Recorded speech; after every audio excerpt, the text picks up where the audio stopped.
I'll read you the poems that I wrote you after. I wrote you two. Here we go. Like life, every story has a beginning, middle, and end. Consider that your relationship with everything and everyone is rooted in stories. Our language around storytelling is common and vibrant. We've all heard somebody say, "I can read you like a book," or "This chapter needs closure."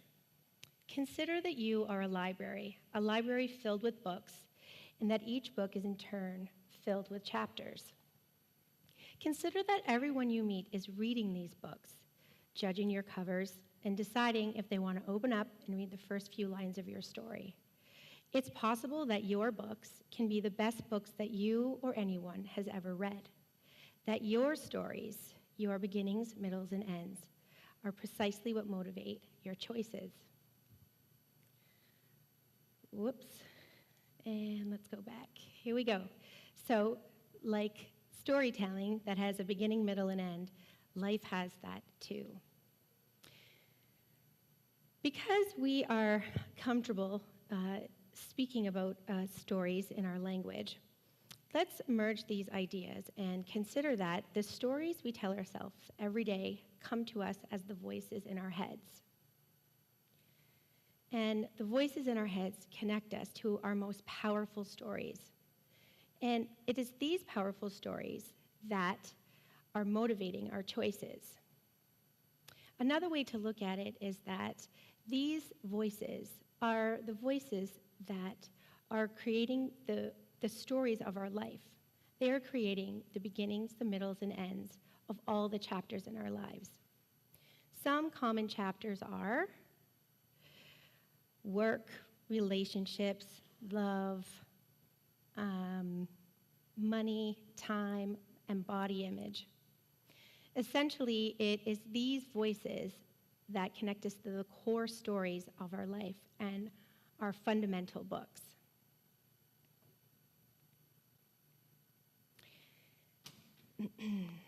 They connect us to our core stories and our fundamental books. Essentially,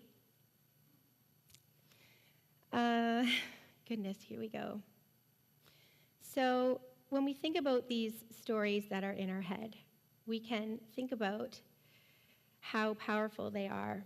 And we can think about the stories that we hear the loudest and the most often in our mind. And these stories are what I like to identify as our original stories, because they are the loudest and most consistent voices in our heads.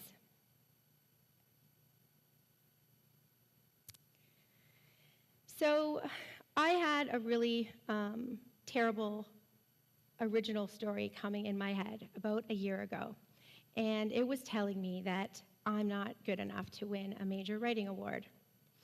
And it really hindered everything that I was doing. I wasn't able to have the courage to do things I always had the courage to do. And it really was affecting my body and my mind in a negative way. And the more that I thought about it, the more I kept hearing the story. And then it morphed into a new story, which was, "You're not good enough, period."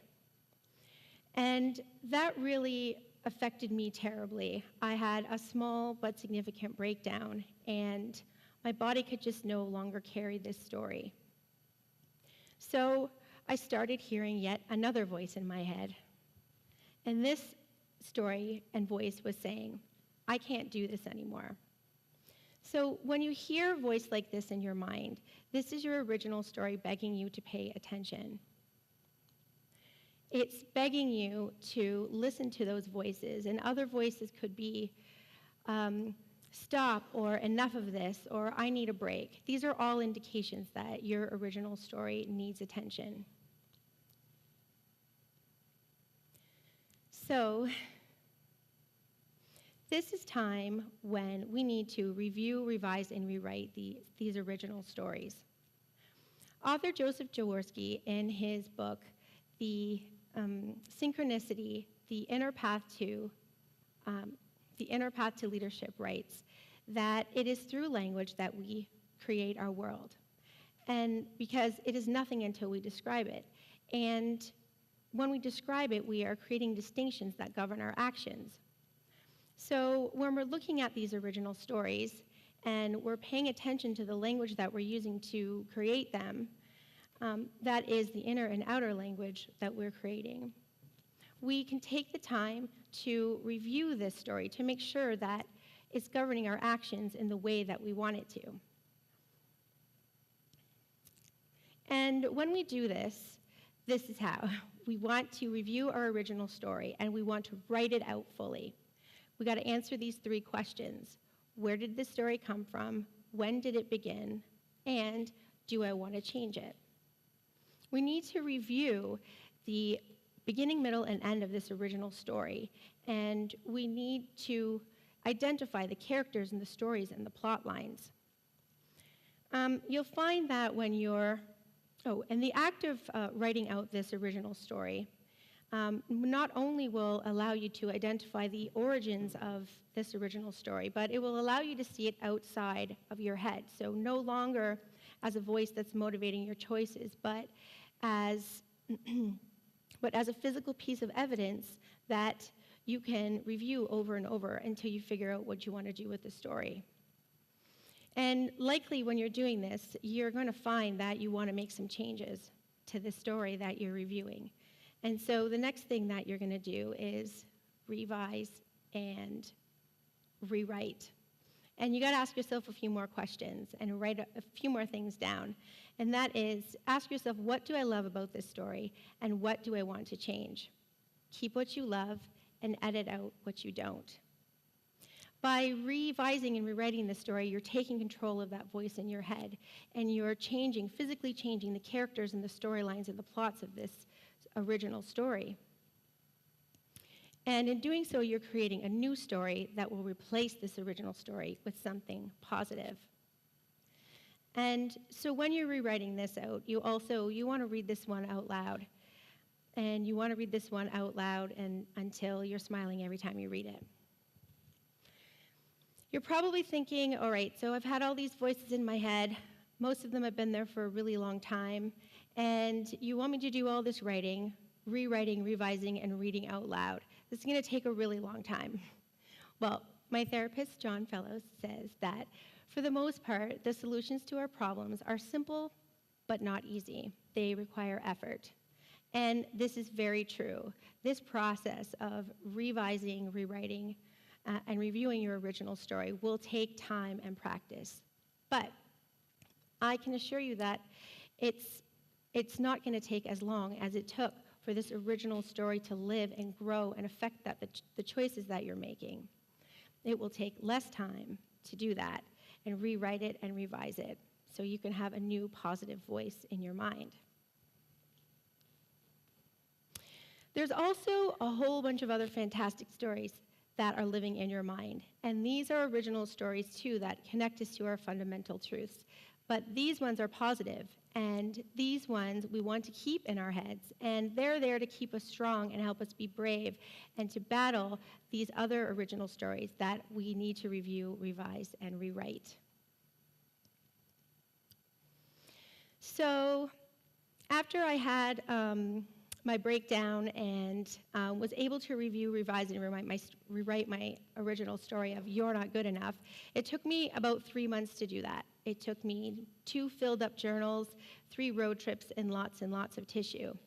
But in the end, I was able to create a new story with new words, and I summed it up in 2 sentences, and they are, you do you, Vanessa, spread your love. So the final step in the review, revise, and rewrite portion of this process is to sum up your story and then embrace it and start hearing it in your mind.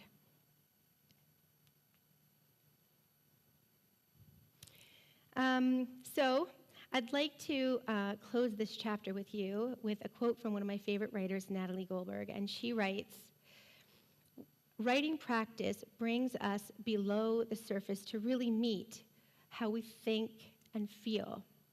And we continue to meet that and build a spine and get to know who we are. When you heal yourself, you're helping others. I invite you to write best stories of you that you can, and then do what you do when you read a book that you love. Hold it to your heart, inhale, and pass it on. Thank you.